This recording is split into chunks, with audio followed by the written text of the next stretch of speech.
y la microbiota.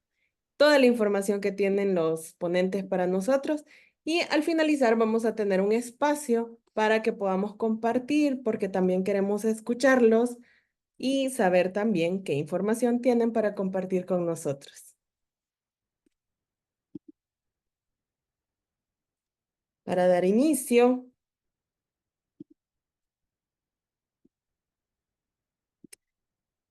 vamos a dar la presentación y bienvenida por parte del doctor Quispe, director de RIAC de Latinoamérica.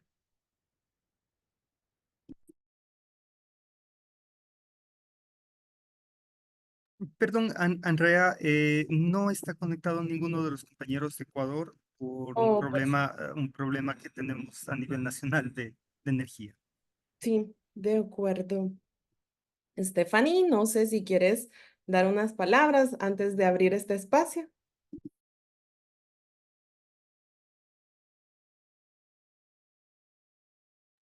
Hola, sí, buenas tardes. Muchas gracias por toda la participación.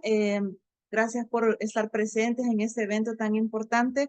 De parte de RIAC, damos la bienvenida a todas las personas que han decidido unirse esta tarde para conversar con todos nosotros un tema importante que involucra no solamente la parte de salud humana como tal, sino que también lleva como componentes la salud animal, la salud ambiental, la salud de la tierra. Entonces, es un tema que abarca más allá de lo que convencionalmente hemos conocido o hemos estudiado, ya sea en las escuelas, en universidades. Es un tema que lleva mucha experiencia, que lleva mucho trabajo comunitario y bueno, contamos con la participación de personas que tienen experiencia en ese tema que esta tarde nos van a compartir un poco de todo ese conocimiento que tienen.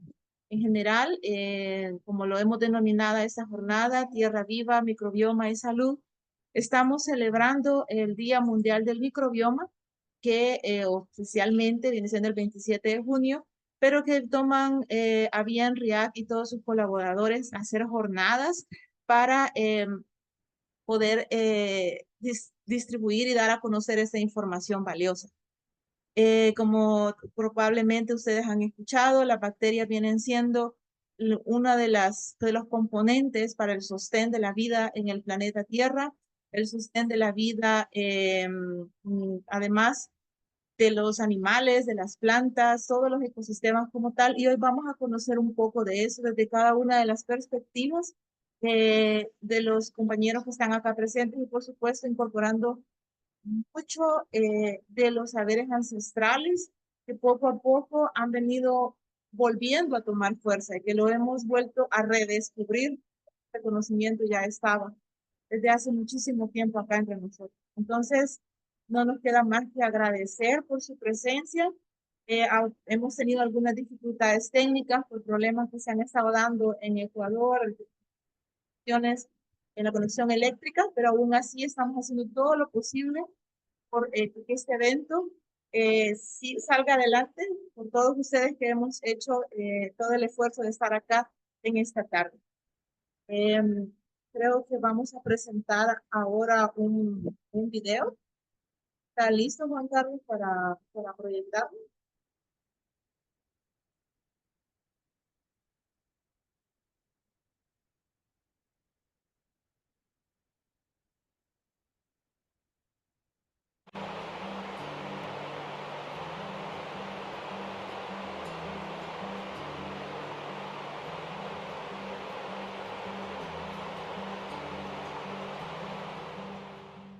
Todas las culturas han adorado a la tierra.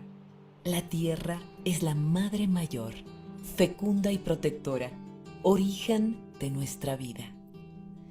Los pueblos originarios consideran que la naturaleza, el humano, son un todo, que viven relacionados estrechamente.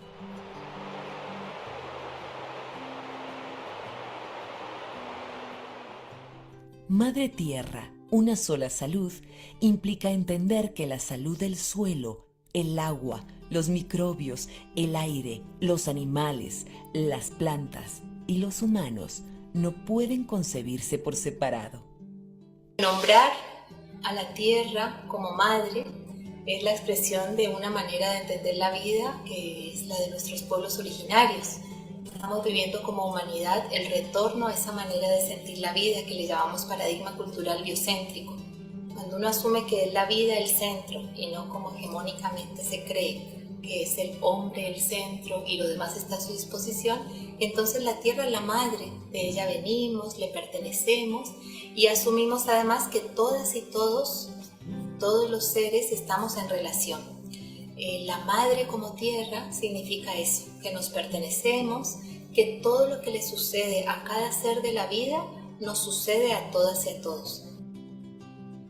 Y le decimos madre tierra es porque en realidad ella es la que nos sostiene, es la que nos da la vida, la que nos da el alimento, permite que las aguas fluyan, nos sostiene en este viaje permanente que tenemos por el universo.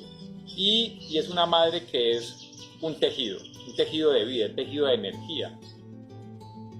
El mundo de la medicina debe ir más allá de los seres humanos. Debe ir hacia otros animales, plantas y microorganismos, hacia las enfermedades y el tratamiento de nuestro planeta, sus montañas, ríos, pantanos, océanos y desiertos. Una sola salud, si todas y todos estamos en relación, como lo sabemos desde nuestros pueblos originarios, lo sienten nuestros cuerpos, la nueva ciencia lo demuestra, como es el nuevo paradigma, el de la vida,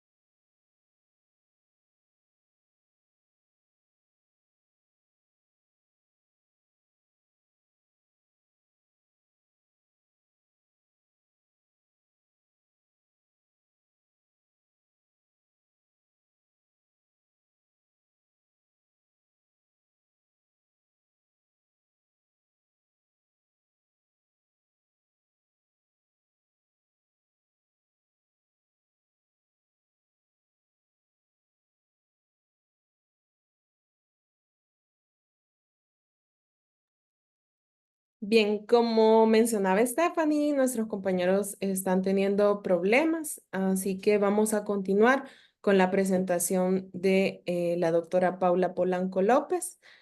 Ella nos va a dar una ponencia sobre la vida social de los microbios, relaciones y negociaciones microbianas en el contexto de la agricultura alternativa. La doctora Polanco es antropóloga especializada en antropología médica y medioambiental.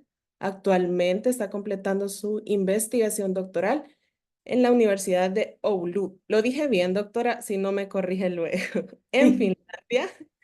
Y bueno, anteriormente ha completado otros estudios en la Universidad Católica de Leuven, si no me corrige también, así como otros estudios. Bien, doctora, agradecemos por todo el trabajo que ha realizado durante toda su carrera en estos temas, ya que estos vienen relacionados con la salud pública y también con la resistencia antimicrobiana en el continente africano, así que esperamos con ansias esta información. Adelante, doctora, muchas gracias. Muchas gracias. Voy a compartir mi pantalla. Un momento, si encuentro...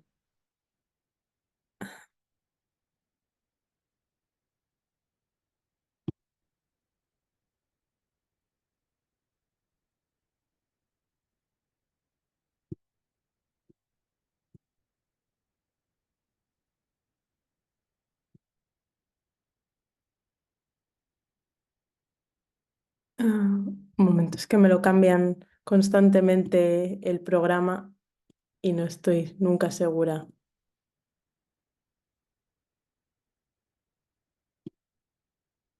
¿No?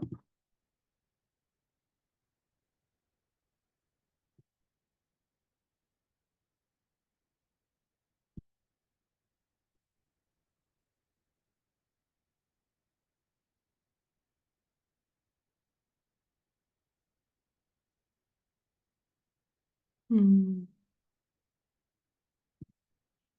Ahora se ve mi pantalla o se ve, ¿Sí se ve la presentación de fondo? pero se ve la presentación, se ve con las notas y con, Sí, se ven sí, las notas. sí, no tengo muy claro. Ah, vale. Ahora se ve normal, ¿cierto? Ahora se ve bien, doctora, gracias. Vale, muchas gracias. Bueno, pues buenas tardes o noches, como es aquí en Finlandia. Mi nombre es Paula Palanco López y me gustaría presentarles mi proyecto de doctorado, en el que investigo las interacciones y concretamente los conflictos entre seres humanos y microbios.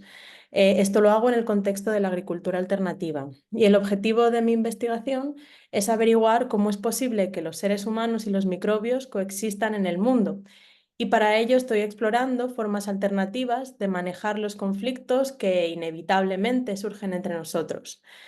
Mi propuesta es adoptar una posición que no esté basada simplemente en el control o en el antagonismo, sino en la comunicación y en la negociación. Pero primero permítanme resumir la razón por la cual considero que cambiar nuestra relación con los microbios no es solo importante, sino que es esencial para nuestro futuro. Y esta razón es la resistencia a los antibióticos o más específicamente la resistencia antimicrobiana. La resistencia antimicrobiana es como llamamos cuando los microorganismos se vuelven resistentes a las sustancias que normalmente utilizamos para eliminarnos.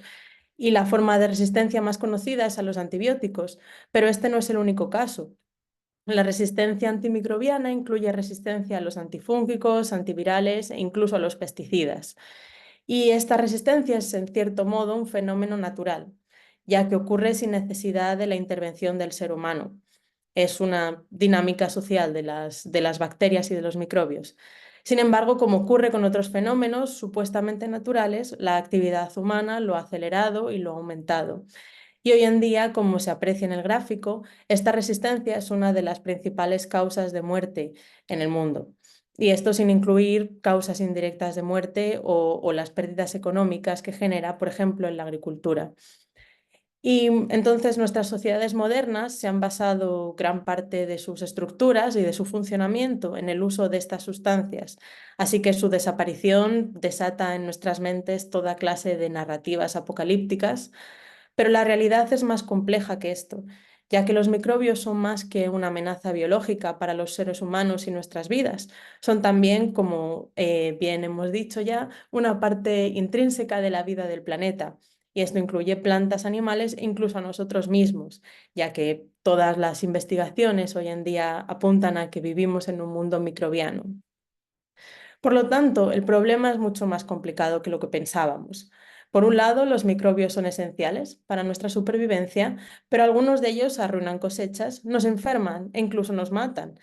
Y esto es exactamente por lo que usamos antimicrobianos y es la razón por la que por mucho tiempo los humanos hemos estado en guerra con los microbios. Pero esta guerra no puede ser ganada, como prueba el hecho de que nuestras armas, las sustancias antimicrobianas, se vuelven cada vez menos efectivas. Y de hecho, esta guerra nos está dañando, está causando un incremento global de alergias y de enfermedades autoinmunes. Pero entonces, ¿cómo resolvemos estas tensiones sin recurrir a las armas? Pues la respuesta que propongo es la negociación.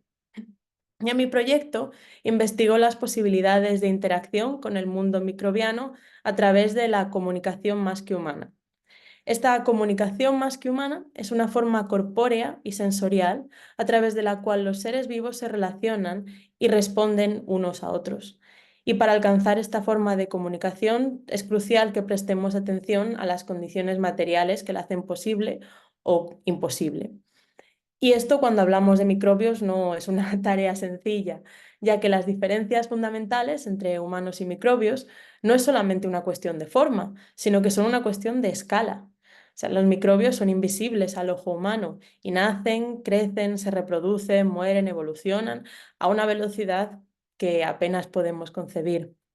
Entonces, ¿cómo comunicarse o negociar con lo invisible? ¿Cómo podemos cubrir el hueco en estas diferencias fundamentales?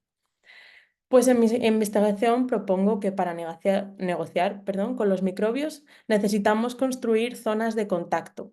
Y estas zonas de contacto son zonas en las que estas interacciones entre humanos y microbios pueden tener lugar. Unas interacciones que son materiales, que son prácticas y que son corpóreas. Y ya sé que esto suena muy difícil, pero en realidad constantemente construimos estas zonas de contacto, tanto de forma consciente como de forma inconsciente. Por ejemplo, con prácticas de fermentación como hacer pan o hacer vino o queso, y también con prácticas de compostaje o incluso de agricultura. Y además, al ser materiales, estas interacciones se llevan a cabo en algún lugar concreto, en algún espacio donde ocurre la negociación, y podemos identificar esos espacios y podemos construir en esos espacios zonas de contacto en las que podemos ensayar estas alianzas prácticas entre el mundo humano y el mundo microbiano. Pero ¿cómo podemos llevar todo esto a la práctica? Pues bueno, en mi proyecto yo trabajo con gente que activamente interactúa con microbios, creando estas zonas de contacto. Concretamente, gente que practica la agricultura alternativa y, bueno, más específicamente la permacultura. La permacultura, así, ya he hablado bastante y no me quiero entretener mucho más, así que simplemente decir que la palabra permacultura viene de agricultura permanente y normalmente se define como el diseño y mantenimiento de ecosistemas productivos que tengan la misma diversidad, estabilidad y resiliencia que tienen los ecosistemas naturales. Y esta técnica de la permacultura no es un sistema rígido ni prescriptivo. De hecho, la mayor parte de las personas que la practican lo hacen en combinación con otras técnicas alternativas, como puede ser agricultura biodinámica o regenerativa o agroecología. Y esto es una posición práctica. Mientras una técnica o un proceso cumpla con los 12 principios fundamentales de la permacultura, que están reseñados en la imagen, aunque no se ven muy bien, pero entonces la gente adoptará las prácticas que funcionen. No, es una tarea muy práctica, muy concreta. Y la permacultura es un ejemplo muy interesante de esta creación de zonas de contacto entre humanos y microbios, principalmente por dos razones. Una es que la enseñanza y el aprendizaje de este sistema incluyen tomar conciencia de las comunidades microbianas y de su relevancia para los ecosistemas. Y la otra es que, siguiendo los principios de la permacultura, los agricultores interactúan conscientemente con estas comunidades microbianas. Sin embargo, no utilizan las armas antimicrobianas que son comunes en la agricultura convencional, o sea, pesticidas, fertilizantes, químicos en general. Y la práctica de permacultura requiere la materialización de esta perspectiva de conexión y fuerza a los agricultores a que reconozcan y actúen en relación con esta dependencia que tenemos del mundo microbiano. Por tanto, las estrategias que ellos usan para lidiar con plagas, con infecciones, nemátodos, son un ejemplo perfecto de la creación de zonas de contacto para la negociación con los microbios. Y el siguiente paso en mi investigación es explorar hasta qué punto estas prácticas pueden ser escalables a la arena global, porque entiendo que comprender los procesos que llevan a la formación de estas zonas de contacto y cómo pueden ser aplicados a los diferentes contextos puede ayudar a esta transición que propongo de la guerra a la negociación. Muchas gracias. Muchísimas gracias, doctora, y sin duda alguna otra razón para agradecer 1, 2 y 3 veces a la Madre Tierra que nos sostiene y que nos da, sin duda alguna, mucha información para poder vivir y coexistir con todos los seres. Gracias. Bien, vamos a pasar a la presentación de la doctora Stephanie López Claro. Ella nos va a hablar sobre el microbioma animal, comunidades bacterianas contribuyendo a la salud animal y humana.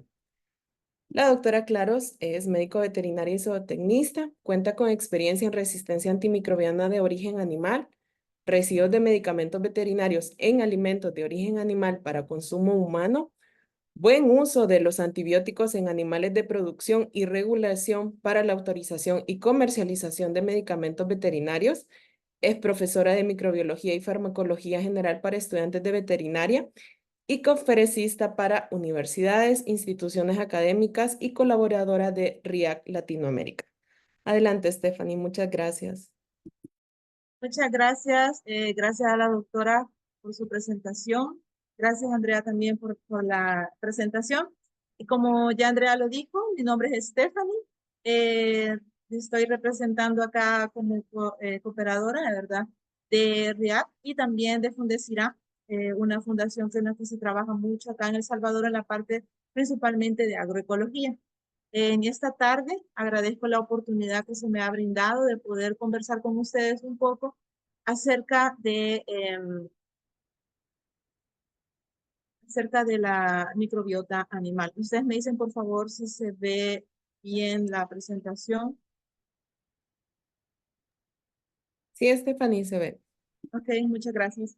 El tema, microbioma animal, comunidades bacterianas, contribuyendo a la salud animal y humana. Pues vamos a conversar primero definiendo qué es el microbioma animal. Y como ya todos sabemos, los seres humanos poseemos un microbioma humano como tal, es decir, poblaciones de bacterias que viven en nosotros, que viven en la piel, que viven en los pulmones, que viven en el tracto gastrointestinal y que ayudan al funcionamiento como tal del organismo. Pues también los animales tienen estas poblaciones microbianas y se han estudiado muchísimo en el ganado, en animales de vida silvestre, en especies marinas e inclusive en los insectos. El tema es muy amplio, entonces yo lastimosamente solo voy a poder hablar datos muy específicos, muy cortitos, pero en general ha sido muy fuerte el estudio que se ha hecho a nivel de animales de producción porque se busca, aparte del bienestar animal, ¿no? Porque muchísimo se ha relacionado el tema del microbioma con bienestar animal, también buscar producir de una manera que se tengan productos inocuos, que se tenga buen producto de calidad, pero sin afectar la vida del animal y buscando también sacar el máximo provecho como tal del organismo, de lo que la misma naturaleza del animal nos puede ofrecer. Acá es importante hacer mención que el microbioma entonces va a ser una comunidad.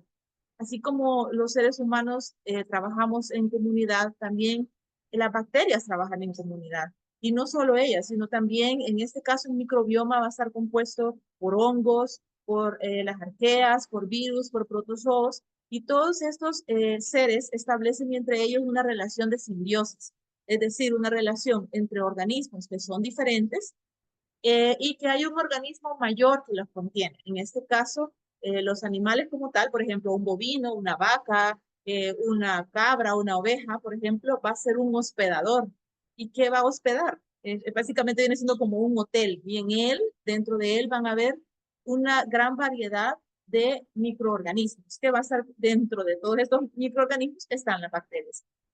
Entonces, básicamente es esa población que contiene y que está dentro de los animales la que ejerce una función importante.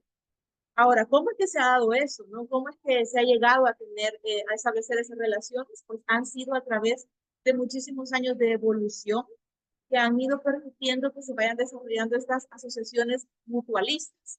Y la fermentación microbiana, que es una de las más importantes que se da a nivel del sistema gastrointestinal, principalmente en los rumiantes, por ejemplo, viene siendo un ejemplo importante de cómo esta colaboración, de cómo esta relación, como estaba la doctora Paula al inicio, ha llevado a que dependamos unos de los otros. Si bien los seres humanos no dependemos completamente en el caso de la digestión, pero sí es una parte importante que nos asegura muchísima de la salud que total podemos tener.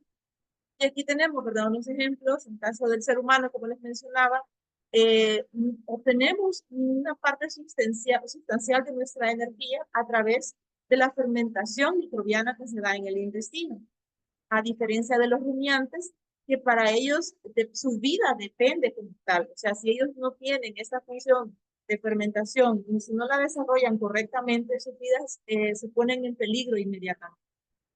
Entonces, básicamente los rumiantes, como los bovinos, ovinos y caprinos, vienen siendo como un laboratorio. Ellos son un laboratorio con patitas, por así decirlo, porque dentro de ellos se está desarrollando ese tipo de funciones como tal, principalmente a nivel del rumen. Entonces, vamos a ver un poco de eso y cómo esto afecta la vida de los animales. ¿Cómo se forma este microbioma? Pues básicamente va a ser a partir de la colonización de los microorganismos en el cuerpo animal. Esta colonización se va a dar desde el momento en el que los animales nacen. Desde el momento en que una cría viene al mundo, la interacción que tiene esa cría con su madre, en ese momento comienza a haber transmisión de bacterias desde la madre a la cría. Entonces, cuando se da esta conexión madre-cría, es donde se comienzan a compartir las bacterias y eso es necesario para la supervivencia de la cría como tal. Por ejemplo, aquí tenemos esos momentos clave, ¿cuáles van a ser? Veamos el ejemplo de un ternero y de una vaca, que básicamente vienen siendo los puntos, vienen siendo una de las especies más estudiadas, debido, como les mencionaba, a los temas de producción. Entonces, por ejemplo, cuando el ternero está expuesto al canal vaginal, es ahí donde va a ir obteniendo poblaciones, por ejemplo, de especies bacterianas como Truperella, como Staphylococcus, Clostridium, y luego, pues ya en el momento en el que se da la succión del calostro, en ese momento en el que hay contacto entre la boca de la cría con la ubre de su madre, de la vaca, entonces también ahí hay transmisión. Porque alrededor de la piel, de la ubre, también hay muchísimas bacterias presentes y estas se incorporan al organismo de la cría. Lo mismo sucede cuando la vaca lame al ternero. En ese momento es importante que haya esa conexión entre madre y cría para que haya esta transmisión de bacterias.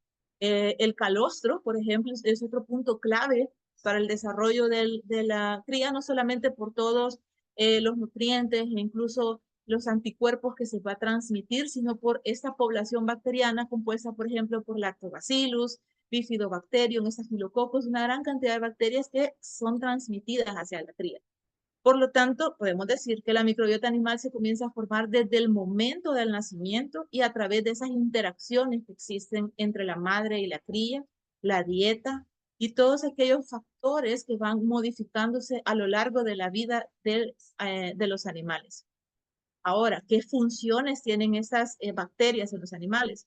Pues básicamente, por ejemplo, pueden regular los procesos metabólicos, es decir, lo que les mencionaba, ¿no? El hecho que intervienen en la fermentación de los alimentos, eso permite que las bacterias puedan generar energía y esta energía se utiliza tanto para el animal, para el hospedador como tal, como para las mismas bacterias. Entonces, los dos se ven beneficiados, tanto las poblaciones microbianas y bacterias incluidas, como el hospedador como tal. Ahí tenemos una imagen de un perro y un gato que también ellos son portadores de estas poblaciones bacterianas y que se ven beneficiados por el equilibrio que hay dentro de ellos.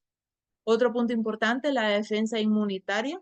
En el caso de, por ejemplo, las barreras protectoras. Las bacterias apoyan muchísimo a la formación de un moco que se produce a nivel del intestino. Y aquí tenemos una imagen para que podamos comprender.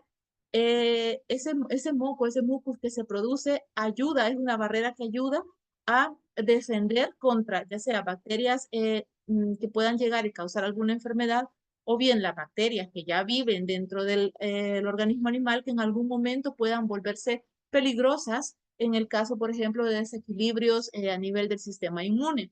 Por ejemplo, tenemos acá donde dice homeostasis intestinal normal. Tenemos que entender que debe haber un equilibrio entre todos los procesos metabólicos, procesos anatómicos funcionales que se dan dentro del animal y el equilibrio con la población bacteriana. Si este equilibrio está, entonces el mucus está ahí presente y esta barrera defiende de la presencia de cualquier organismo que quiera causar enfermedad. Igual esto apoya muchísimo a la formación de de otras células que apoyan al sistema inmune y que llegan y se presentan para defender en caso de que haya algún patógeno.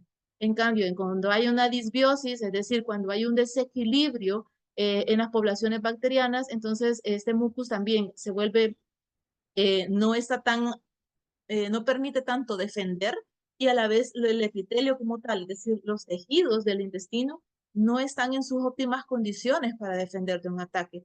Y por lo tanto, la respuesta inflamatoria también se activa, pero es donde se pueden presentar problemas de piel, hay mala absorción de nutrientes, hay sensibilidades, hay alergias, etcétera. Entonces si ustedes se fijan, son problemas que comúnmente se pueden presentar, por ejemplo, en clínicas veterinarias o en ganaderías, y que tal vez se pueden, si no se tiene el suficiente conocimiento, a pensar que solamente debemos ir y atacar a las bacterias malas, entre comillas, y en lugar de pensar en un tratamiento un poco más holístico.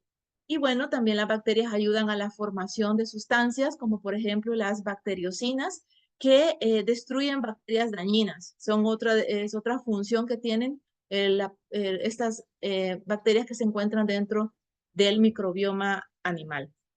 Ayudan a desencadenar reacciones inflamatorias. Aquí, bueno, es una cadena total de células que intervienen en un momento en el que se da la presencia de patógenos, pero quien da la señal para que se puedan desencadenar todos estos procesos de defensa, básicamente son las bacterias y los microorganismos en general que forman parte de esta microbiota animal.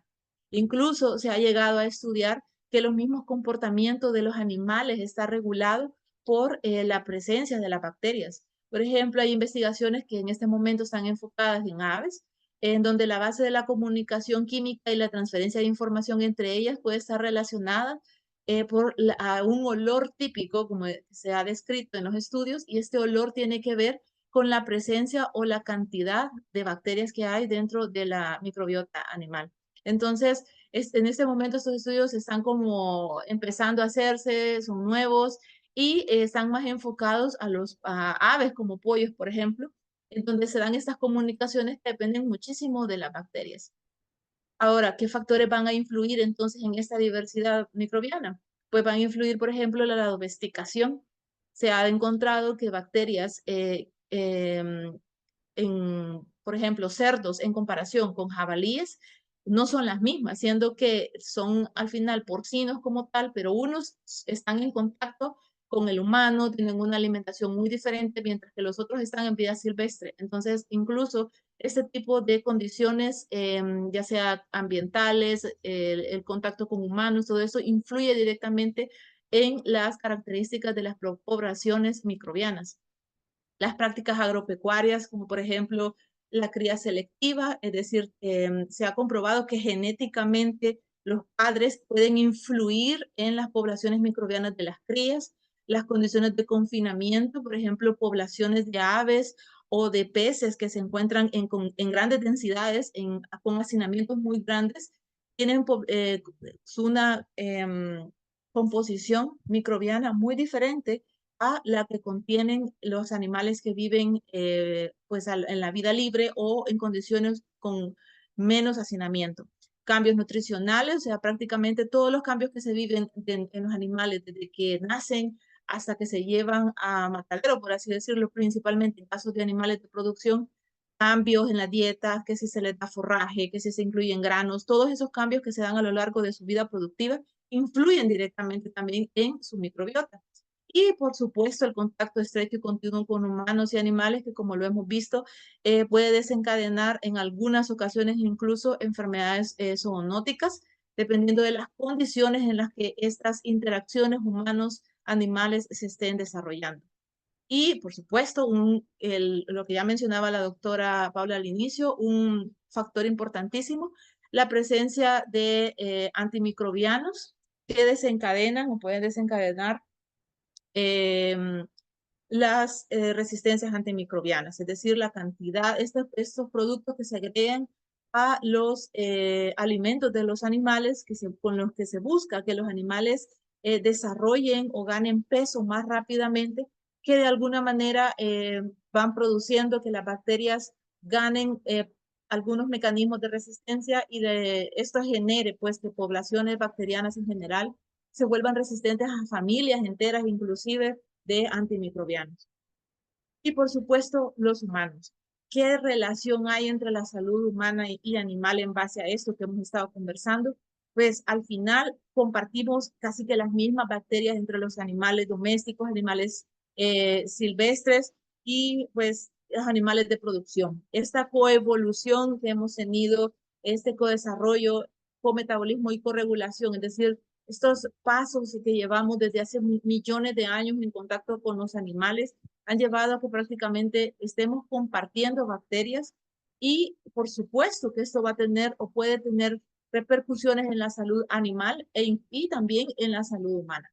Entonces, al compartir estas poblaciones, al estar utilizando también antimicrobianos, tanto en humanos como animales, obviamente las poblaciones bacterianas se ven afectadas y en algún momento puede impactar negativamente, por ejemplo, que los antimicrobianos no funcionen, o bien el desarrollo, como les mencionaba, de enfermedades zoonóticas que pueden ser, y como ya lo hemos experimentado a lo largo de la historia de la humanidad, pues importantes, ¿no? Para la subsistencia de la humanidad como tal. Esa es mi presentación y agradezco muchísimo por su atención. Bien, Stephanie, muchas gracias por la presentación y sin duda alguna la coexistencia sigue siendo pues la mejor apuesta para el abordaje de este gran enfoque que es el de una sola salud. Bien, vamos a continuar con la presentación de el ingeniero Javier Sousa y Laura Vanessa Reyes, quienes nos darán la conferencia Latidos de la Madre Tierra, que nos alientan al respeto y la integración junto con otros seres vivos. El ingeniero tiene una maestría en metodología de la investigación científica y social, es ingeniero agrónomo, profesor adjunto para la Cátedra de Sociología y Extensiones Rurales, es coordinador para América Latina de la Red de Acción de Plaguicidas y sus Alternativas de América Latina, es coordinador del Centro de Estudios sobre Tecnologías Apropiadas de la Argentina, miembro de Bienaventurados los Pobres, del Movimiento Agroecológico de América Latina, de la Sociedad Argentina de Agroecología, del Seminario Permanente de Teología, Filosofía, Ciencia y Tecnología, de la Red Internacional de Eliminación de Contaminantes, de la Alianza Global por Alternativas a la Incineración y del Movimiento Católico Mundial por el Clima. Es además coordinador del proyecto Vecinos en Flor para la inclusión de personas con discapacidad. Es colaborador de la Comisión de Salud y Ambiente de la Sociedad Argentina de Pediatría. Ha publicado 3 libros, 23 artículos y ha presentado 148 trabajos en jornadas científicas y congresos nacionales e internacionales. Laura Vanessa Reyes es sanadora, canalizadora y acompañante en procesos de autoconocimiento individuales y colectivos del espacio Caricias al Alma. Es periodista y comunicadora social, facilitadora de procesos colectivos de desarrollo rural con población de agricultores familiares y comunidades de pueblos originarios. Desde la agroecología, la salud integral y el buen vivir. Es integrante de la Red de Agricultura Orgánica de Misiones y el Movimiento Popular Latinoamericano de Salud Integral. Es íntegra de la Coordinación Maela Argentina. Es miembro también del Grupo de Relaciones Internacionales de Maela Continental e integra el eje de saberes ancestrales del Movimiento Mundial de Salud por los Pueblos. Así que muchas gracias por la presentación y les dejo a ustedes el micrófono.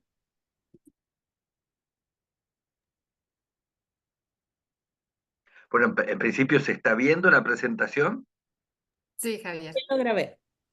Perfecto. Bueno, en principio muchas gracias. Vamos a intentar con Vanessa juntos hacer esta exposición que queremos presentar fundamentalmente la idea, como dice el título, ¿no? Del respeto, la integración de los seres humanos junto a otros seres vivos en relación y juntos, incluidos en la naturaleza, y desplegar la posibilidad de estar atentos, de escuchar los latidos de la Madre Tierra, que como decíamos al principio, pertenecemos y debemos respetar sus ciclos, sus flujos y sus relaciones.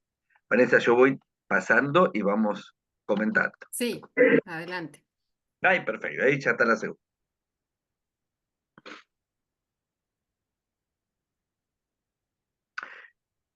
Yo empiezo, Vanessa, y seguimos. Sí, sí, sí. ¿Eh? Ahí voy interviniendo. Dale, la Adelante. principal idea que traslada lo que veníamos diciendo recién es la necesidad de repensar juntos la inclusión de los seres humanos en la naturaleza. Somos naturaleza, no somos parte, estamos incluidos evidentemente a lo largo de los últimos 200, 300 años. Hemos sufrido procesos de decisión en la naturaleza, lo hemos puesto por arriba de todos los seres vivos y como veníamos charlando recién, desde esta mirada antropocéntrica nos hemos elegido como la cúspide de la creación, la cúspide de la naturaleza. Y la necesidad de repensar juntos esta idea de que al incluirlos en la naturaleza, al respetar los ciclos de la naturaleza, al cuidar a la naturaleza, nos estamos cuidando nosotros mismos. Sí, y esto nos remite también sin duda a los saberes ancestrales, que si bien, como decíamos, decía la compañera al principio, estamos volviendo a ver, a comprender y también a volver a regirnos, digamos, por esos saberes que hablan precisamente del respeto, que hablan de la conexión, que habla de que estamos nosotros también vivos dentro de esta madre tierra, siguiendo su latir. Y que, como decía Javier, desde una mirada antropocéntrica, nos fuimos separando, fuimos viéndonos como en esa distancia con la madre tierra, que es la que hoy queremos volver a poner en reflexión. Sí, reflexionar juntos, decíamos, en que la naturaleza genera vida, la misma naturaleza es capaz de regenerar la vida, de restaurar la vida, de proteger la vida. Y esto lo vemos cuando los seres humanos, a partir de nuestras tecnologías, prácticas, estrategias, por ejemplo, en la agricultura, generamos cambios, atentamos contra la vida, la misma naturaleza es capaz de restaurar y darnos ejemplos de cómo debemos conducirnos y de que debemos proteger toda forma de vida. En las dos alocuciones anteriores se vio, ¿no?, la idea de este diálogo, esta integración, esta inclusión de los seres humanos en la naturaleza, y creíamos, con Vanessa, cuando presentamos esta breve síntesis que nos va a alcanzar el tiempo, dar, por ejemplo, el suelo, ¿no? El suelo con la inmensa cantidad de microorganismos, las bacterias, los hongos, los protozoos, que desde esa misma diversidad propia y de todas las interacciones que se van dando, permiten la existencia de la vida, ¿no? Pensemos en la gran cantidad de bacterias que participan en los procesos de humificación, de transformación de la materia orgánica, la transformación en humus, que es vital para los suelos, para que los suelos puedan expresar adecuadas características químicas, biológicas, físicas, que permiten el cultivo de plantas, que permiten el crecimiento también de las plantas silvestres y que permiten justamente nuestra nutrición. Con lo cual, decíamos, mantener la vida del suelo, los hongos, las bacterias, los protozoos, es fundamental justamente no solamente para mantener los cultivos, mantener la sanidad de los cultivos, sino la existencia de toda vida. Sí, y ahí cuando hablamos también del suelo, de la tierra, es importante vernos a nosotros mismos y a nosotras mismas con esta tierra interna, donde nosotros también tenemos esta tierra fértil, con tanta diversidad, con tanto que muchas veces quizás no le prestamos atención. Vemos hacia afuera, vemos a la tierra fuera de nosotros y también es importante volver la mirada a esta tierra que es rica, que es diversa, que tiene sus ciclos, que nos manifiesta precisamente, nos indica los cambios, ¿no? Entonces, también es importante observarnos en nuestros procesos internos a esta tierra que está viva. Esa idea que decíamos recién es cómo somos capaces, ¿no?, de oler, escuchar, ver todas las manifestaciones que la naturaleza en general y los suelos en particular nos están indicando, necesidades, cambios, muchas veces en nuestras prácticas, cómo somos receptivos. Los que trabajamos en la agroecología reconocemos la riqueza de los suelos muchas veces por las plantas que crecen y nos indica algo la naturaleza, la fertilidad o no, la ausencia muchas veces de algún mineral o la presencia de algún mineral en el exceso. Los olores de la tierra, los colores de la tierra, los colores del suelo y la receptividad, ser receptivos para atender a estos cambios. En la agroecología siempre pensamos en esta idea, ¿no? Que, bueno, lo dice Sir Howard, el creador del testamento agrícola, Steiner, el padre de la agricultura biodinámica, ambos manifiestan esto claramente, ¿no? No podemos pensar en que los suelos estén sanos si no están alimentados. Y esa alimentación permite la manifestación de una gran cantidad de microorganismos que requieren alimento y al mismo tiempo requieren aire, requieren agua y requieren fundamentalmente no ser agredidos. Como vamos a ver después, no ser agredidos por los fertilizantes, no ser agredidos por los herbicidas, por los insecticidas, por los antibióticos que también muchas veces se usan en la cría de animales. Y no podemos pensar que haya plantas sanas si no hay suelos sanos. Y justamente, si hay suelos sanos, si hay plantas sanas, vamos a tener seres vivos, no solamente seres humanos vivos, sino de una mirada biocéntrica, una gran cantidad de seres vivos que van a crecer en abundancia y desde las interacciones van a permitir la vida en el planeta.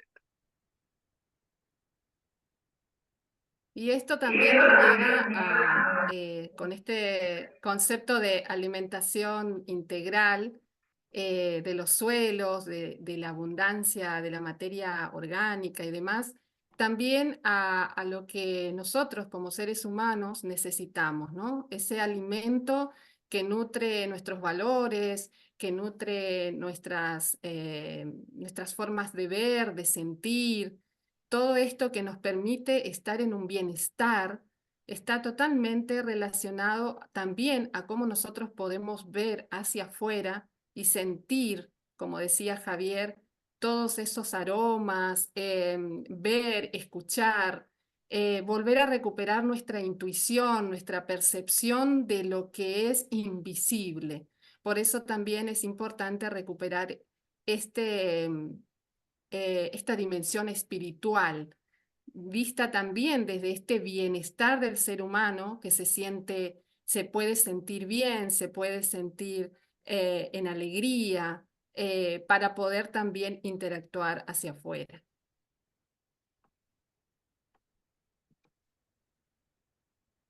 Una de las cosas que tuvo en la superficie de todas las charlas hoy, vamos a seguir, es como muchas veces, ¿no? Este deseo de los seres humanos a lo largo del tiempo, primero de producir más, ¿no? Digo, de producir más, a veces para alimentar a una población creciente, pero muchas veces por pura especulación, esa idea de más desarrollo, más crecimiento, más producción, lleva justamente todas estas prácticas agrícolas que hacen a la insustentabilidad.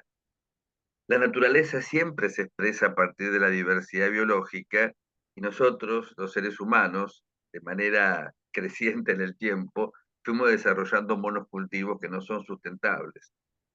Una definición cortita de sustentabilidad es recrear las condiciones de existencia.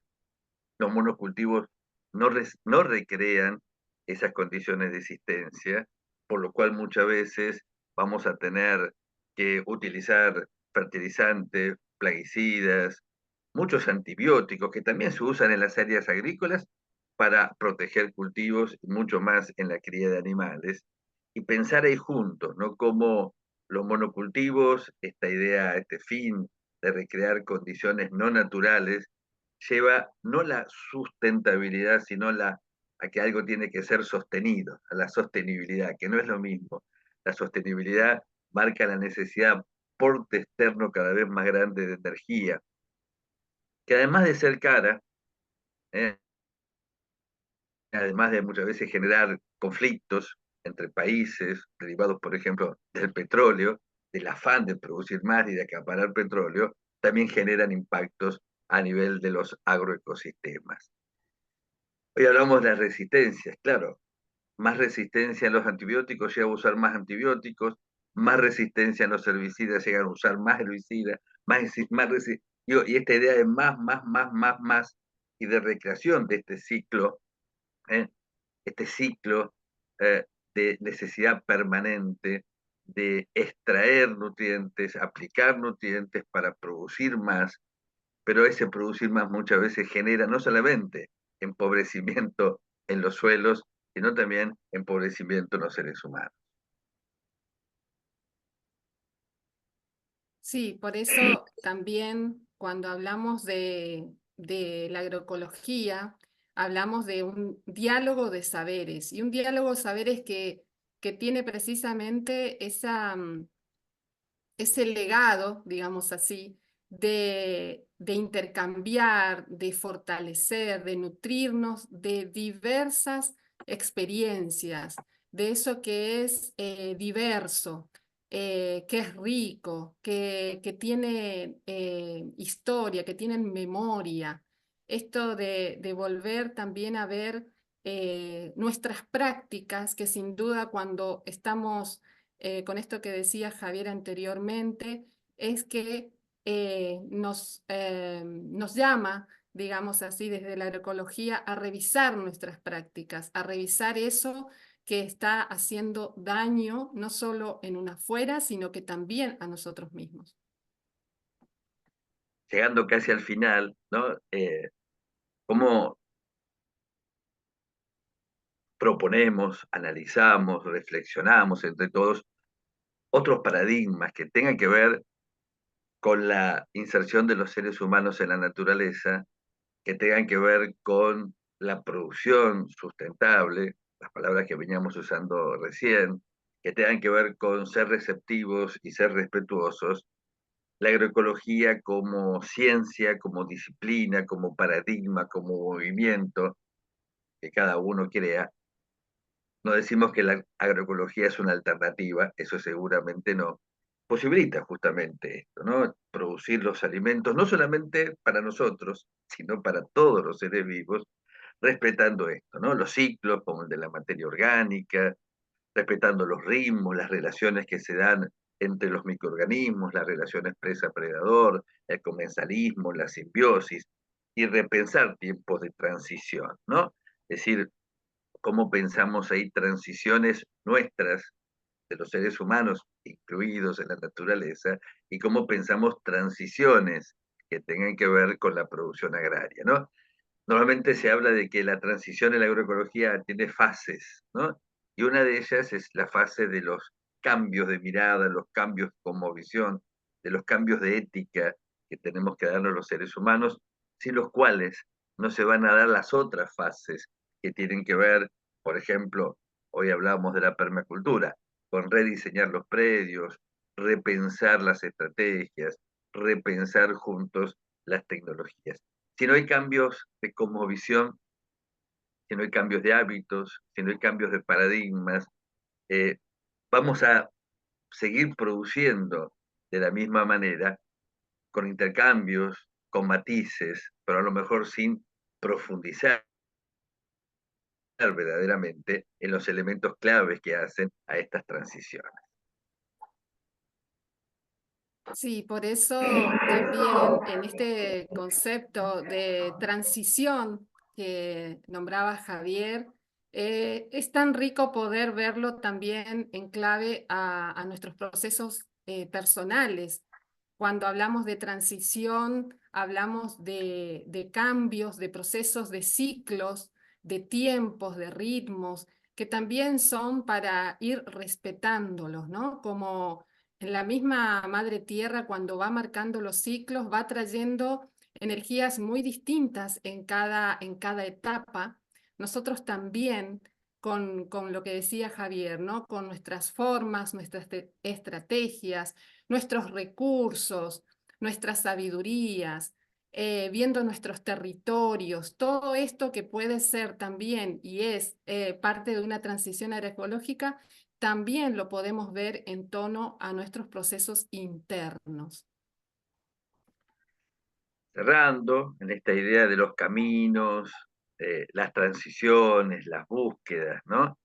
La idea de la integralidad, ¿no? Los seres humanos tenemos razón, tenemos tendones, tenemos cuerpos, tenemos huesos, pero somos seres espirituales, ¿no? Y ahí me parece que tenemos que reflexionar juntos desde esa reinserción en la naturaleza, pero también las búsquedas que nos damos los seres humanos respecto a la espiritualidad, ¿no?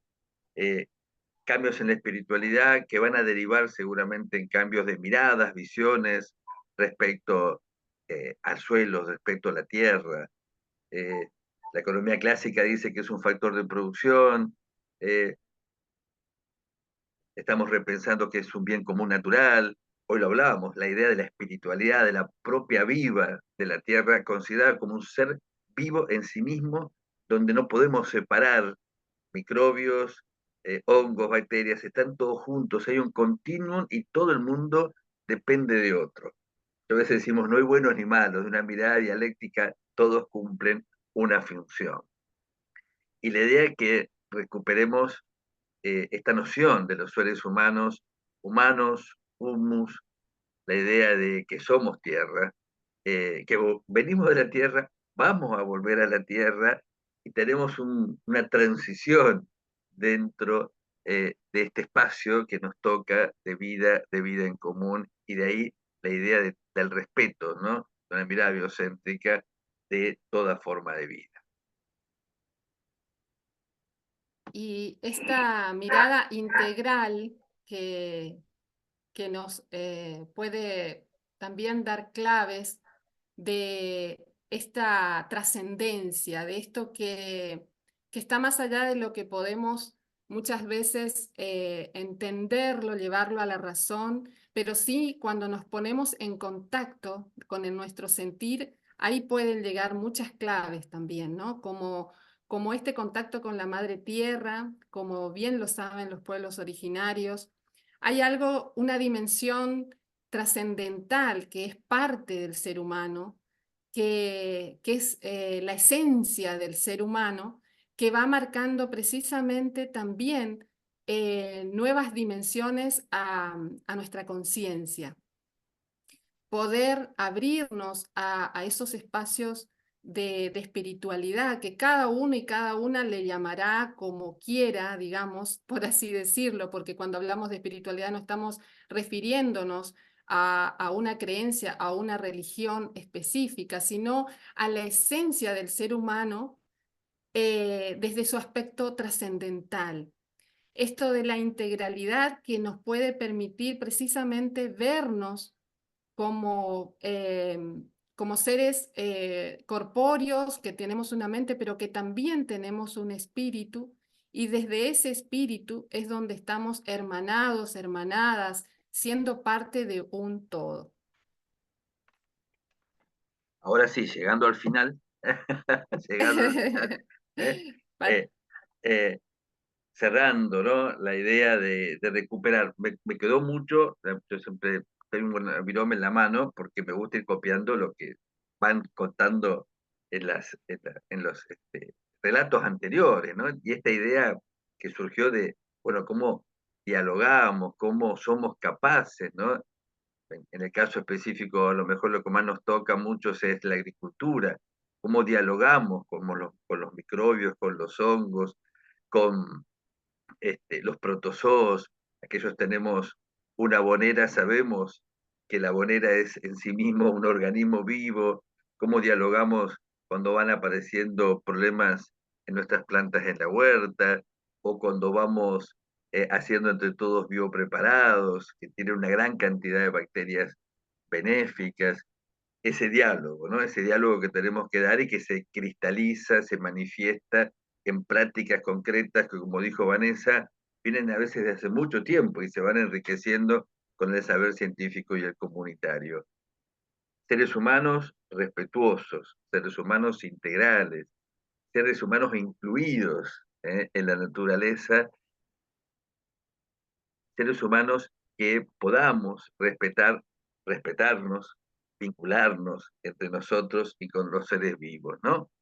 Esta idea de, bueno, hay algo, y hablamos de la madre tierra, la naturaleza, Gaia, ¿no? Ese cosmos del que también nos hablan Steiner, que nos permite la vida, ¿no? Que nos permite la vida y que podemos trabajar entre todos. Hay una vieja canción, yo siempre la canto y la cuento, que habla, tema de rock muy viejo, que dice: la tierra que te da la vida da un tiempo para decidir, y que eligiendo inteligentemente todo el mundo podrá ser feliz. Desde muchas de nuestras miradas, los seres humanos venimos a la vida a ser felices, ¿no? Venimos a ser felices y tenemos que recrear condiciones de esa felicidad. Desde nuestra mirada y para todos, obviamente, los organismos a los cuales acompañamos y nos acompañamos mutuamente, desde nuestras tripas, nuestros intestinos, la alimentación que vamos a tener, aunque muchas veces nos pasa a los agricultores que, bueno, insectos, bacterias, hongos se nos transforman en un problema. Pero también saber que se transforman en un problema cuando rompemos el equilibrio. Todo el mundo ocupa un nicho, un lugar, y muchas veces desde ese nicho a veces queremos ocupar más de lo que podemos, o hacemos prácticas que son contraproducentes. Respetando, eligiendo, podemos ser felices, no solamente, repito, los humanos, sino todos los seres vivos que están en nuestro planeta. Y solo para cerrar, todos venimos de una célula madre grandiosamente en existencia, latiendo y dando vida. Es la misma esencia que habita en tu corazón y que puede expandirse dando luz y amor, así como llevando paz y certeza de vida a otros. Muchísimas gracias. Muchas gracias. Muchas gracias a Javier y a Laura por su participación. Sin duda alguna es importante el poder reconocernos y vernos a nivel de espiritual para poder ver y reconocer la coexistencia que tenemos que tener con todo lo que nos rodea. Gracias por esta presentación. Vamos a comenzar con la ronda de preguntas y buscando darle un orden de lo general a lo específico. Agradecemos a las personas que nos han escrito y iniciamos con Yesenia Guadalupe y nos pregunta: ¿cuáles son los principales factores que afectan el microbioma humano? En ese caso creo que puedo aportar un poco, haciendo la aclaración que, bueno, yo estudié medicina veterinaria, no soy médico general en caso de medicina humana, pero retomando también el conocimiento que hemos estado escuchando de los compañeros ponentes y aplicándolo un poco al tema de medicina humana, básicamente situaciones como por ejemplo el estrés, problemas inmunitarios que se desencadenan, puede ser por estrés o por enfermedades que vengan incluso heredadas, pueden de alguna manera causar un desequilibrio en el microbioma humano. El tipo de alimentación que se lleve también tiene muchísimo que ver. Incluso, por ejemplo, ingerir alimentos que contienen antimicrobianos, residuos de antibióticos en alimentos. Por ejemplo, es muy común en Latinoamérica que no haya control de eso, entonces, por lo tanto, solemos consumir mucho, bueno, la carne, la leche, huevos que llevan residuos de medicamentos. La automedicación también, tomar antimicrobianos sin una receta médica y sin ningún control, eventualmente puede tener algún tipo de impacto. Aparte de eso, pues también cambios en alimentación, como les mencionaba, y las interacciones con los animales. En algún momento también eso puede influir. Entonces, de manera general, podría decirlo, sin ser experta en el tema, que esos podrían ser algunos de los factores más relevantes. Gracias, Stephanie. ¿Alguno de los ponentes quisiera complementar, tal vez desde su experiencia, desde estos sentires, cómo nosotros podemos identificar cuáles son estos principales factores que afectan el microbioma humano?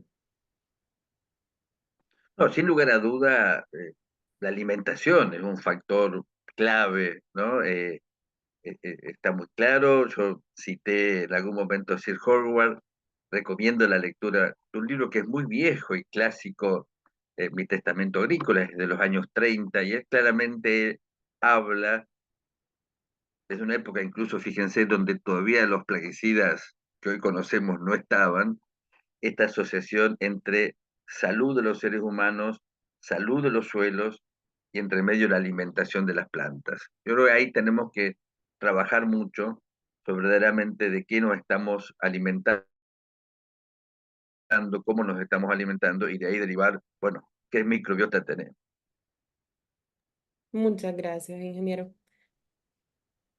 Bien, pasamos a otra pregunta. Dada la importancia, Jorge nos dice, dada la importancia total de del microbioma y la necesidad de su cuidado que se está viendo desde no hace muchos años, ¿no sería importante que tratemos de introducir la noción de microbioma como bien común? Y dado que el microbioma del suelo no conoce de límites, esta titulación serviría para incidir un poco en el desastre que se está causando por el modelo capitalista. La pregunta es, ¿no sería importante que tratemos de introducir la noción del microbioma como bien común? Si alguno de los ponentes quiere participar, Yo abra el empiezo, pero muy chiquito. Coincido con Jorge, lo hemos charlado varias veces y me parece claro. En esta integralidad, ¿no? A ver, nosotros decimos, la tierra y el suelo son un bien común. Perfecto. Y yo coincido con Jorge. Cuando decimos la tierra, ¿qué estamos diciendo? ¿Estamos diciendo las partículas de arcilla, de limo, de arena? ¿O estamos diciendo la tierra es un bien común, no solamente por eso, sino por la gran cantidad de, como decíamos recién, insectos, hongos, bacterias, protozoos, mamíferos incluso, lombrices, arácnidos que están viviendo y están dando vida? Entonces, esa es la noción que tenemos que repensar del bien común que es la tierra con todo lo que está dentro, ¿no? Y que no vemos. Esto decía la primera o la segunda locución. No vemos, pero establecemos un contrato incluso sin ver, ¿no? Eh, me, me parece claro esto, ¿no? La tierra como un organismo vivo, la tierra que tiene en sí misma una gran cantidad de interacciones. La vida propia de cada ser vivo y las interacciones que se van dando entre todos ellos. Muchas gracias. ¿Algún otro de los ponentes quisiera complementar? Doctora Paula, adelante. Sí, quizás yo lo que estaba pensando que es un poco, no estoy segura cómo podría definirse el microbioma como un bien común, porque para empezar es difícil definir dónde empieza o dónde acaba. Si estamos hablando del microbioma del suelo, muchas veces entra en contacto con el microbioma de dentro del ser humano. Entonces, ¿qué significa aquí que sea un bien común? ¿Significa que hay que cuidarlo? Sí, pero entonces hay que cuidarlo de una manera institucional. Tenemos que poner unas ciertas regulaciones de cómo tiene que ser. No lo conocemos tan bien como para poner estas regulaciones. Yo creo que sería mucho más fructífero pensar de buenas prácticas y de pensar de qué cosas pueden ser beneficiosas, por ejemplo, con esto de una salud y que puede ser beneficioso de una manera holística para la salud humana, para la salud animal y para la salud ambiental. Veo que es un poco complicado definir cómo podría ser un bien. Muchas gracias, doctora. Y justo su intervención es acorde a la siguiente pregunta. Nos dice Noemí, ¿es posible hablar de buenas prácticas que se presentan compatibles con la agroecología? ¿Es posible hablar de buenas prácticas, de las buenas prácticas que son presentadas y si son compatibles con la agroecología?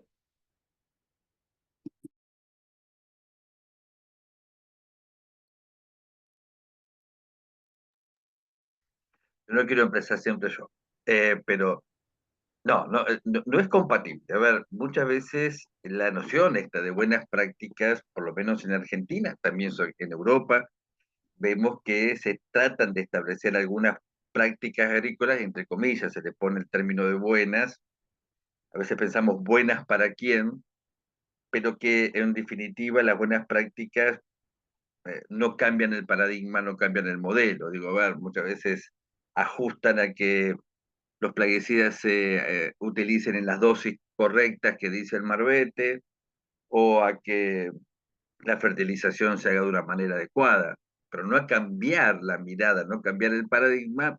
Estamos de alguna manera en esta situación de quedarnos a lo mejor libres con nuestra conciencia de que estamos haciendo las cosas bien, de pensar para los productores, los consumidores, menos carga de plaguicidas, pero no lo veo que sea compatible.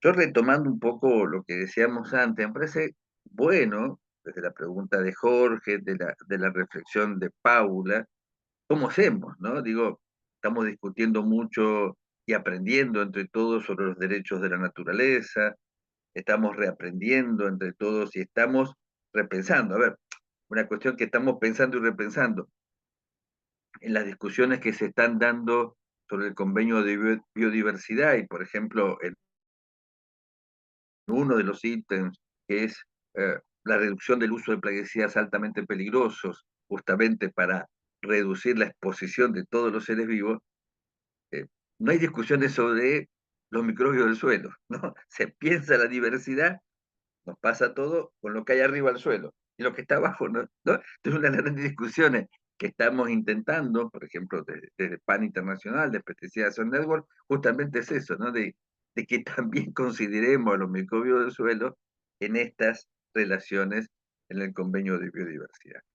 Y tenemos que ajustar a esa protección como bien común, ¿no? Digo, en estas transiciones que decíamos hoy, bueno, ¿cómo vamos imponiendo normas no solamente para no agredir con fertilizantes, con herbicidas, insecticidas al suelo, sino a lo mejor para propiciar otras prácticas que hagan a la vida? Y ahí, bueno, tenemos que aprender, reaprender, discutir y analizar para generar a lo mejor esos cambios, ¿no? Y prometo no hablar más yo. Quiero escuchar un No, es poco. Quiero escuchar. excelente, No voy a excelente. hablar más, no voy a hablar. Perfecto, gracias. ¿Alguna otra persona quisiera intervenir en esta pregunta? Sí, yo quisiera participar aportando desde la parte de la medicina veterinaria a lo que ya el ingeniero Javier ha comentado en la parte de agricultura, ¿no? Y pues es similar en la parte de producción animal, esto de las buenas prácticas en la parte de producción animal, en la parte primaria, básicamente va lo mismo. O sea, siempre es como reducir el uso de antimicrobianos, por ejemplo, pero siempre se mantiene su uso. Siempre se busca, si bien no se usan antimicrobianos, entonces buscamos una alternativa más, pero buscando siempre que la ganancia de peso sea rápida. O sea, al final siempre llevamos el mismo sistema de consumo, el mismo sistema de demanda como tal.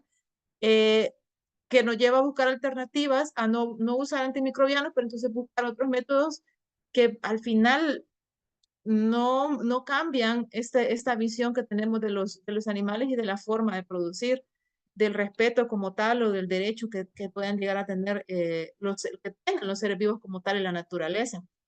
Igual el uso de vacunas, por ejemplo, que, bueno, no utilicemos antimicrobianos, pero entonces apliquemos este gran plan de vacunas.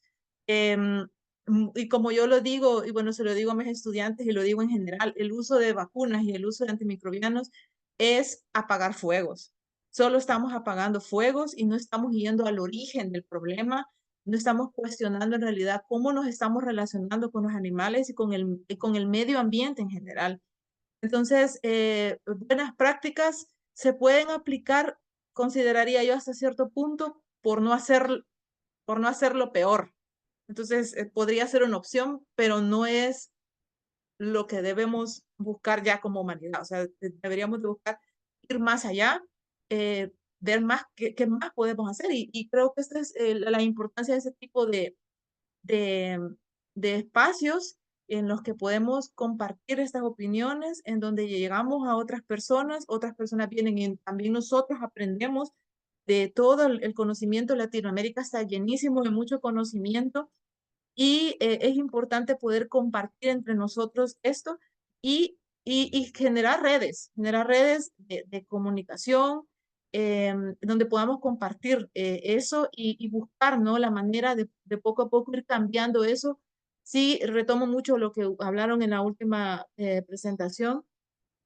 Si no vemos hacia adentro de nosotros, si no vemos no cuestionamos la forma en que nos relacionamos cada uno de nosotros, luchar contra un sistema en el sentido de que es violento, no creería yo que sea la manera, es una opinión bastante personal, sino ver quizás nosotros qué estamos haciendo y cómo nosotros podemos comenzar a ir poco a poco cambiando esta situación. Gracias. Gracias, Stephanie. Y agradecemos al resto de participantes que han escrito sus preguntas. Por tema de tiempo no vamos a poderlas contestar acá. Sin embargo, ya buscaremos un mecanismo de comunicación para que también puedan estar siempre enlazados a los canales directos. Bien, tenemos solo una última pregunta para Laura y esta es, para poder, de alguna manera, integrar estos saberes ancestrales que nos han dado nuestros abuelos y nuestras abuelas, es necesario vernos y reconocerlos. ¿Cómo podemos reconectar con nosotros mismos para poder ver y ver a los demás, ver a las bacterias, ver a todos los seres vivos y sintientes que existen, bueno, incluso hasta las piedras? ¿Cómo podemos hacer, Laura? ¡Wow! ¡Qué pregunta! Yo creo que no hay una sola forma, en principio, ¿no? No hay un camino marcado como el único. Sí creo que volver a nosotros significa volver a reconocernos, aceptarnos con esto que también es parte de lo que decimos, de lo que tenemos como que conviven en nosotros, ¿no? Todo eso que convive, que puede ser, entre comillas, bueno y malo, ¿no? Aceptarnos y poder ver también, y esto se relaciona con la pregunta anterior, que muchas veces nosotros creemos en esto que, como decía Stephanie, apagar fuegos, ¿no? Yo diría como poner parches también, ¿no? A veces cuando tenemos alguna crisis, algún aspecto que nos interpela y que todo ser humano vivimos, digamos, en esos procesos de inflexión, donde nos sentimos mal, donde vemos que tenemos que atender a algo que nos está ocurriendo. Ahí es que muchas veces hacemos este mecanismo de, bueno, me preocupo, me atiendo, voy a buscar a alguien, voy a buscar alguna herramienta, utilizo alguna herramienta, un recurso que tengo, llámese cualquier cosa, oración, meditación, respiración, tantas, ¿no? Contacto con la naturaleza. Y cuando nos vemos que estamos como un poco mejor, ya nos olvidamos, ¿no? Yo haría este paralelismo con esto que decimos. Esto es un trabajo constante y un trabajo constante y rítmico con con nuestro proceso, ¿sí? Que va, por supuesto, conectado a un proceso de madre tierra. Pero eso también es algo que necesitamos volver a ver y que los pueblos originarios lo saben, ¿no? No es hoy, mañana, pasado, una semana y después nos olvidamos, sino que es un proceso constante, es un proceso que necesita de nuestro amor propio, y esto es importante también ponerlo en clave de algo que necesitamos recuperar, y no se trata de egoísmos, no se trata de algo que no nos permite ver una afuera, sino que precisamente como estamos tan atentos a una afuera, es que necesitamos volver hacia adentro, volver a vernos, sentirnos, a recuperar los potenciales que tenemos, esos potenciales que son por naturaleza humanas, ¿no? La intuición, la percepción, la empatía, volver a reconectarnos con nuestras emociones, no negarlas, no rechazarlas, sino volver a conectarnos, sentirlo. Cosas que también, por supuesto, y con esto termino, la sociedad nos llevó a ver como que hay que sacarla, hay que hacerlo rápido y se termina, esto no puedo perder el tiempo. Esos tiempos es lo que hay que volver a recuperar con nosotros mismos para que también podamos estar en esta famosa palabra de paz interior que nos permite precisamente mantener también un estado de bienestar más equilibrado y en armonía con un externo. No sé si respondí. Gracias. Excelente, Laura. Gracias. Bien, agradecemos a todas y todas la participación. Antes de finalizar, vamos a darle paso a Stephanie para que ella pueda dar el cierre. Pues básicamente, bueno, agradezco muchísimo la oportunidad de dar el cierre y agradecemos mucho a todas las personas que han estado participando y formando parte de este evento, a todos los que han estado haciendo preguntas y dando sus opiniones que son valiosísimas. Siempre es importante que todos nos integremos a opinar. Gracias a la doctora Paula, gracias al ingeniero Javier, muchas gracias también a Laura Vanessa, gracias a la doctora Andrea Chinchilla. Pues de parte de RIAC les agradecemos por su presencia, por sus opiniones y esperamos también que ustedes nos sigan acompañando en los eventos que se realizan y que sigan siempre opinando, participando e informándose. RIAC en su página web tiene muchísima información, ahí se suben libros, guías, se suben videos que les pueden servir para sus proyectos comunitarios en las escuelas, en universidades. Hay proyectos específicos dirigidos para niños que para que puedan abordar ese tema. Si queremos cambiar, pues vamos al origen. Los niños, ellos son el futuro de todo eso. Suena trillado, pero desde ahí podemos comenzar. Entonces, agradecemos muchísimo todas las ideas que se han expresado ese día y que esperamos que no se queden solamente en ideas, sino que podamos llevarlos también a la acción. Gracias por su participación. Gracias, Andrea, también por haber retomado este evento que sabemos que fue un poco difícil por los temas del apagón que se ha dado, ha salido en las noticias incluso que ha sido un apagón fuerte en Ecuador. Así que bueno, a los compañeros de Ecuador esperemos que también estén muy bien y les agradecemos muchísimo por el gran apoyo. Los abuelos y las abuelas siempre nos ayudan con la palabra. Algo hacen, pero ahí va, la iluminación. Muchas gracias. Gracias a ellos también. Gracias a todos y a todas por su participación. Nos vemos en la próxima. Gracias, hasta luego. Muchas gracias.